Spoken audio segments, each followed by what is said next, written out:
Subscribe करें YouTube channel exam tricky को और बेल आइकन को प्रेस करें जिससे कि लेटेस्ट वीडियोस की नोटिफिकेशन आपको समय से मिले।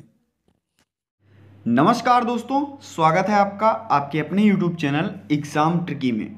जैसा कि दोस्तों इस वीडियो में चर्चा होगी DEd special education hearing impairment के पेपर्स पर, और ये पेपर्स जो आपके हैं वो 2018-20 बैच के हैं, जो कि पेपर्स हुए थे फर्स्ट ईयर के 18/11/2019 से।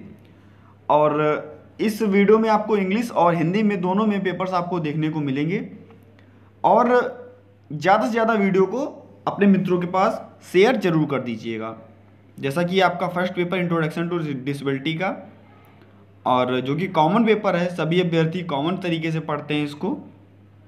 अब देख लेते हैं। जैसा कि हिंदी में आपका पेपर अधिकतम आपके जो अंक होंगे वो 45, यानी कि पर पेपर आपको 45 नंबर का आपको देखने को मिलेगा, और आपको 3 घंटे का समय यहाँ पर देखने को मिलेगा। अब देख लेते हैं कौन कौन से क्वेश्चंस आपको किस प्रकार से करने होंगे। तो देख लीजिए, जो आपका पहला पोर्शन होगा उसमें सभी प्रश्न अनिवार्य, यानी कि आपको ये 5 के 5 प्रश्न अनिवार्य हैं, और इनका कैसे आंसर देना है, आपको सही या गलत में आपको आंसर देना है। यानी कि आपका एक पेज में ये सारे क्वेश्चंस आपके अच्छे से हो जाएंगे, कोई दिक्कत नहीं है। ज़्यादा से ज़्यादा आपको यहाँ पर समय 15 मिनट का देना है, इससे ऊपर समय नहीं देना है। नेक्स्ट आपका, चलिए इस पोर्शन में किस प्रकार से जो आपका एक क्वेश्चन है, पीडब्ल्यूडी एक्ट 1995 के अनुसार विकलांग व्यक्ति का मतलब ऐसी व्यक्ति जो चिकित्सकीय अधिकारी द्वारा प्रमाणित कोई भी विकलांगता से 60% से कम पीड़ित नहीं है। तो ये आपका सही होगा या गलत होगा, आपको इसके सामने ही लिख देना है, या आप लोग केवल 1 2 3 4 5 डाल करके सही, पहला फिर गलत, फिर सही, फिर गलत, इस प्रकार से भी आप कर सकते हैं। साथ ही साथ अगर आप 2017 और 19 बैच का, जो 2019 बैच थी, इसके अगर आप फर्स्ट ईयर के पेपर्स देखना चाहते हैं तो मैंने इस वीडियो के डिस्क्रिप्शन बॉक्स में ही उस वीडियो का भी लिंक शेयर कर दिया है, आप लोग उनको भी देख सकते हैं। नेक्स्ट आपका था नेशनल ट्रस्ट एक्ट 1999 की बात हो रही है, और यहाँ पर पूछा गया है कि बहुविकलांगता वाले व्यक्तियों के लिए प्रावधान निहित है या नहीं है। आप सभी को पता होगा कि नेशनल ट्रस्ट एक्ट में 4 विकलांगताओं के, दिव्यांगताओं के बारे में बताया गया। तो उसमें क्या विकलांगता है या नहीं है, आपको यहाँ पर सत्य या असत्य बताना है। नेक्स्ट आपका संवेदी तंत्रिकीय श्रवणहास बाह्य कर्ण में क्षति का परिणाम है या नहीं है, ये आपको लिखना है। उसके बाद में मानसिक बीमारी और मानसिक मंदबुद्धित्व, यानी कि मेंटल इलनेस और मेंटल रिटार्डेशन की बात हो रही, एक जैसे ही हैं या नहीं है, ये आपको लिखना है। अगर आप कभी भी इन क्वेश्चनों में आपको ऐसा लगे कि ज़्यादा अच्छी तरीके से हिंदी लिख दी गई, कहने का मतलब ये, अगर आपको कोई भी वर्ड समझ में ना आए तो आप लोग इंग्लिश का पेपर भी आपको जस्ट उसी के पीछे देखने को मिलेगा, जहाँ पर आपका हिंदी का पेपर जस्ट उसके पीछे आपको इंग्लिश का पेपर देखने को मिलेगा। वहाँ पर आप जाकर के देख सकते हैं कि मेंटल इलनेस, मेंटल रिटार्डेशन की बात हो रही है, नेशनल ट्रस्ट एक्ट 1999 की बात हो रही है। तो यहाँ पर आप इन चीज़ों को समझ सकते हैं और पेपर अच्छे से कर सकते हैं, शायद वो शब्द आपको इंग्लिश में समझ में आ जाए। तो दूसरा आपका पोर्शन था, यहाँ पर आप 4 क्वेश्चंस को करेंगे, और प्रत्येक क्वेश्चन आपका कितने अंक का, 5 अंक का होगा। आपका 20 नंबर ये पोर्शन आपको देखने को मिलेगा। और अगर आप इंट्रोडक्शन टू डिसेबिलिटी की पूरी एक वीडियो, जो कि मैंने पहले से अपलोड कर रखी है, शायद आप लोगों ने देख ली हो, अगर नहीं देखी है तो अगर आप देखना चाहते हैं तो इस वीडियो के डिस्क्रिप्शन बॉक्स में ही आपको मैं उसका भी लिंक दे दूंगा, आप लोग देख सकते हैं।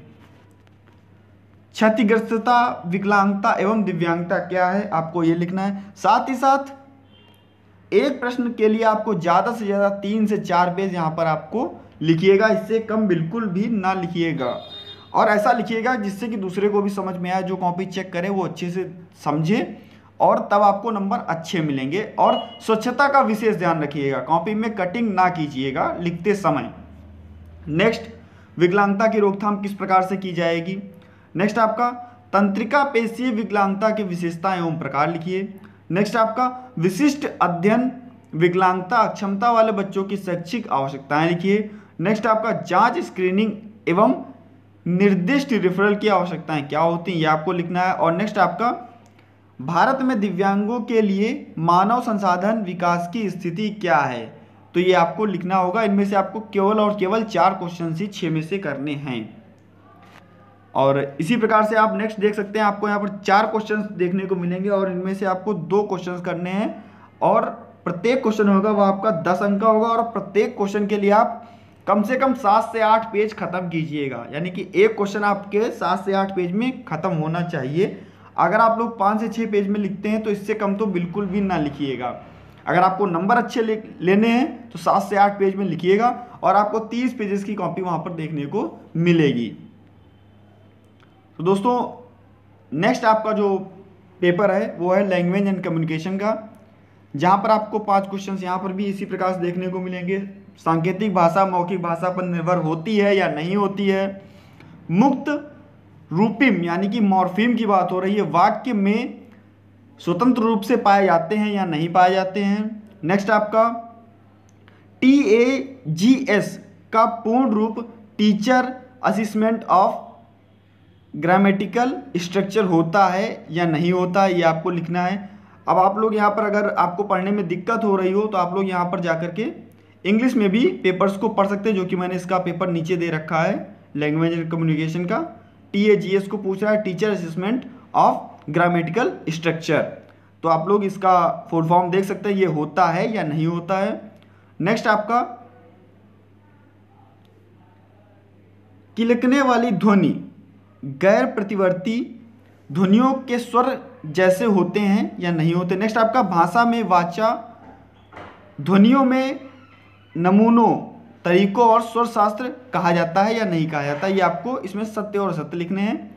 बाकी जो आपके 6 क्वेश्चन हैं इनमें आपको 4 करने हैं। शिक्षा में मूल्यांकन की व्यापकता, और दोस्तों क्वेश्चन उन्हीं को अटेंड कीजिएगा जो आपको अच्छी तरीके से आते हैं, जो आप अच्छे से कर सकते हैं, क्योंकि प्रत्येक क्वेश्चन आपका 5 अंक का है। यहाँ पर आपको 3 से 4 पेज से कम नहीं लिखना है। तो ऐसे क्वेश्चंस को अटेंड कीजिएगा जो आप अच्छे से कर सकते हैं।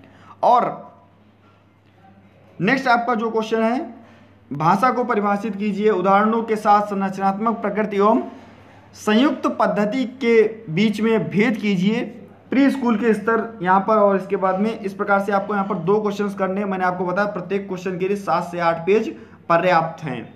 आपकी कॉपी अच्छे से भर जाएगी, आपको नंबर अच्छे मिलेंगे। ये आपका इंग्लिश में पेपर है।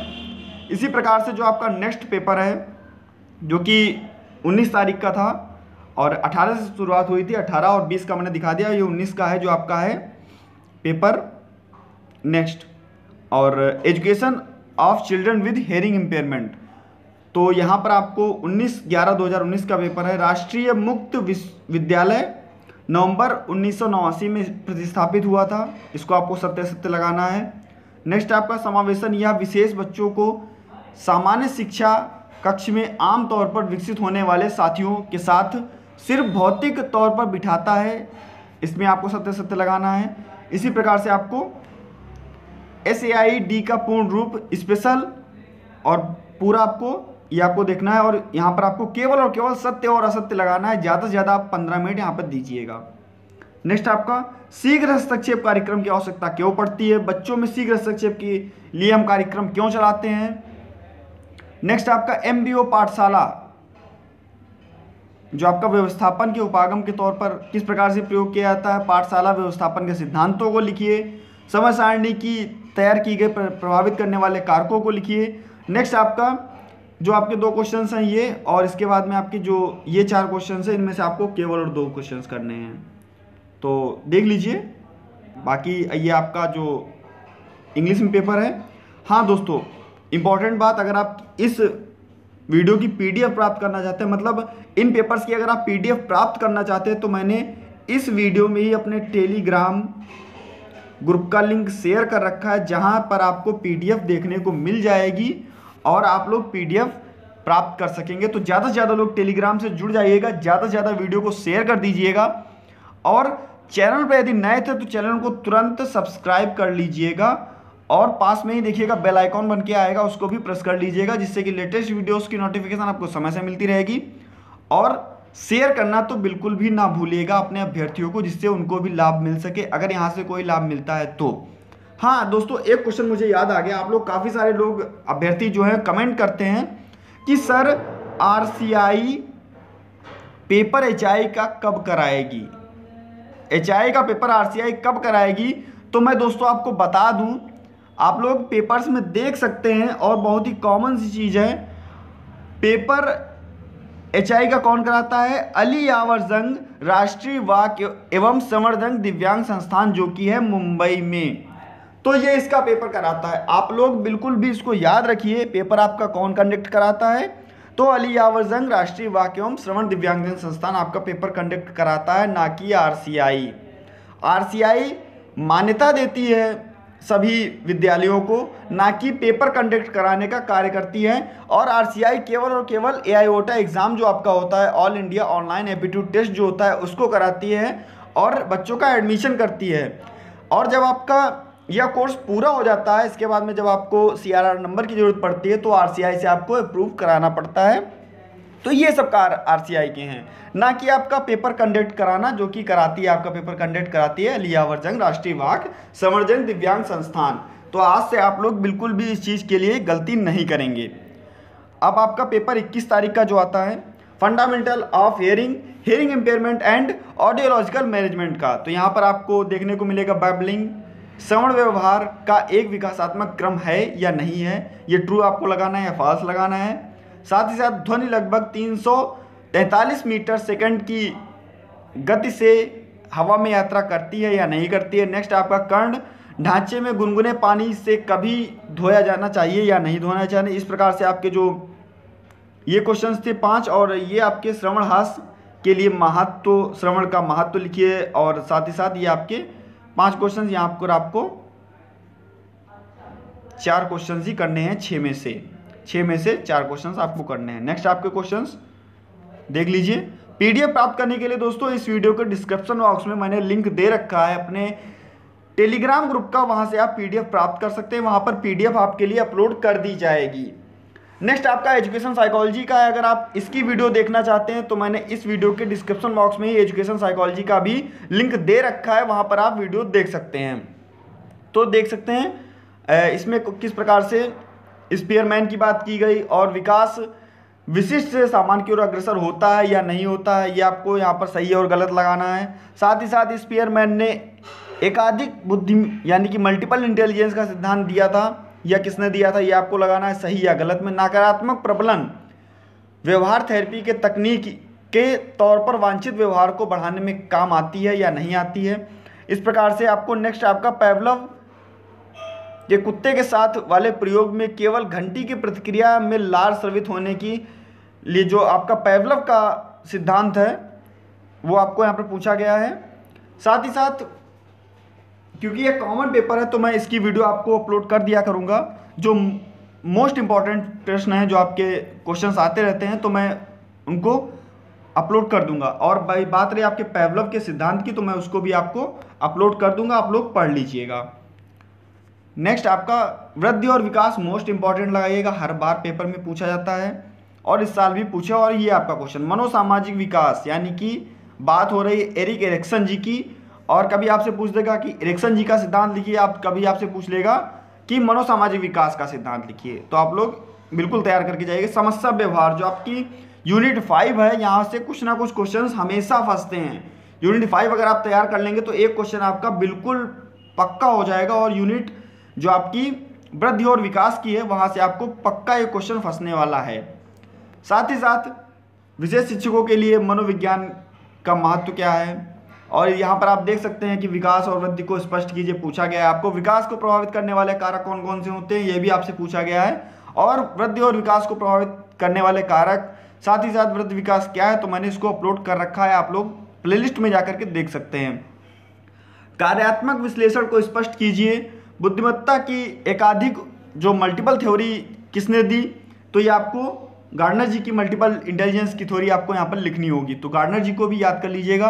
और देख लीजिए क्लासिकल कंडीशन के बारे में भी पूछा गया, यानी कि अनुकूलित प्रतिक्रिया के बारे में पूछा गया है, अनुकूलित कंडीशन के बारे में पूछा गया है, तो आप लोग काफ़ी अच्छा पेपर आता है तो आप लोग इसको कर सकते हैं। ये आपका इंग्लिश में पेपर है। नेक्स्ट आपका लास्ट पेपर है जो कि fundamental of speech and speech teaching का, तो यहाँ पर भी आपको सारे क्वेश्चन देखने को मिलेंगे। वाचा उत्पादन तंत्र, इस प्रकार से आपको क्वेश्चंस देखने को मिलेंगे। इसका ये आपको इंग्लिश में देखने को मिल जाएगा। टेलीग्राम पर इस वीडियो की पीडीएफ दे दी गई है इन सभी क्वेश्चंस की, तो आप देख सकते हैं और टेलीग्राम ग्रुप ज्वाइन कर लीजिएगा, जिससे आगे आने वाली चीज़ें आपको पीडीएफ के रूप में वहाँ पर प्राप्त कराती जाएंगी।